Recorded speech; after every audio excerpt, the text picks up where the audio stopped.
my great pleasure to introduce Senator Jeane Shaheen of New Hampshire. She is a senior member of the Armed Services Committee, and as many of you know, she has worked tirelessly on behalf of the residents of Camp Ashraf, ensuring that they were resettled safely to Albania. Senator Shaheen, thank you.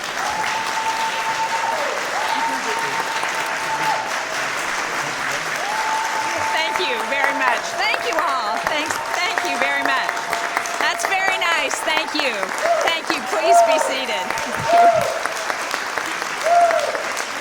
Thank you. You know, usually I do this when you start doing that, but thank you. It's really nice to be here with all of you, to wish you all Happy New Year, Happy Nowruz.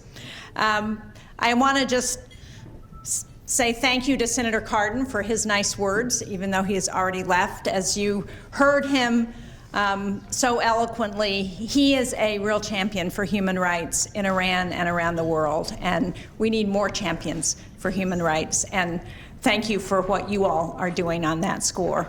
I also want to thank my former colleagues, Senator Kelly Ayotte from New Hampshire and Senator Joe Lieberman from Connecticut. It's nice to see all of you. Thank you for being here as well. You know, this year we are once again reminded that the tensions between the United States and the government of Iran are not a conflict between the people of the United States and the people of Iran.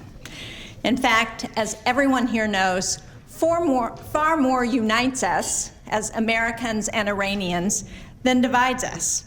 And that includes a commitment and a respect for human rights. The human rights struggles in Iran are immense, but the Iranian people have not been deterred. They continue to fight for a better future for their country.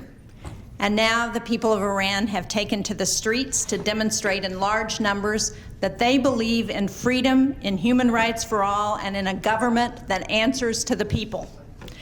Now, we all know this is a harrowing fight. It's one that's made easier because of the support from all of you and the Iranian community in the United States. But it's one that we need in America to stand up and be heard on. That's why I'm joining my colleague, Senator Cardin, who was just here, on his resolution supporting the Iranian people as they take to the streets.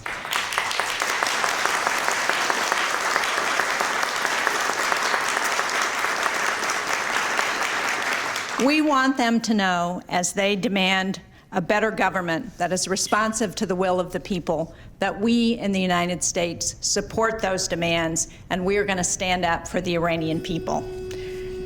That's what the United States must do. We must stand with people around the world when they demand human rights, freedom, and representation. Now, yesterday we had a hearing in the Senate Foreign Relations Committee on the horrible situation in Syria. And we had Caesar, you remember the man who goes by Caesar, who took all of the photographs of the human rights torture and violation by Assad, President Assad in Syria, and smuggled those out, 55,000 photographs, so that there would be a record of what had happened, so we can hold human rights abusers accountable for what they've done. We heard from a young man who was imprisoned at 15 because he went to one demonstration against Assad. We heard from the man who was the head of the White Helmets in Syria.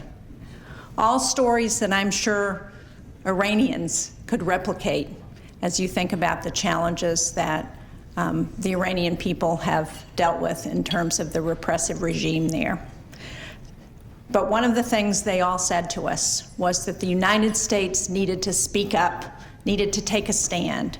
And that's what we've got to do, whether it's Syria or Iran or human rights violations around the world.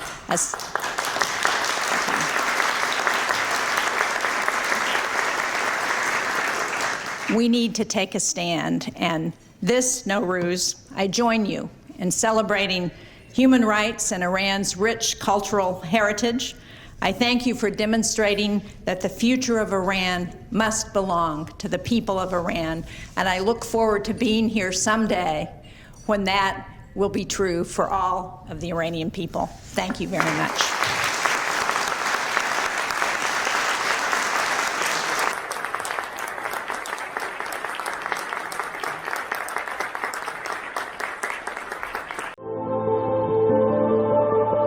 Thank you.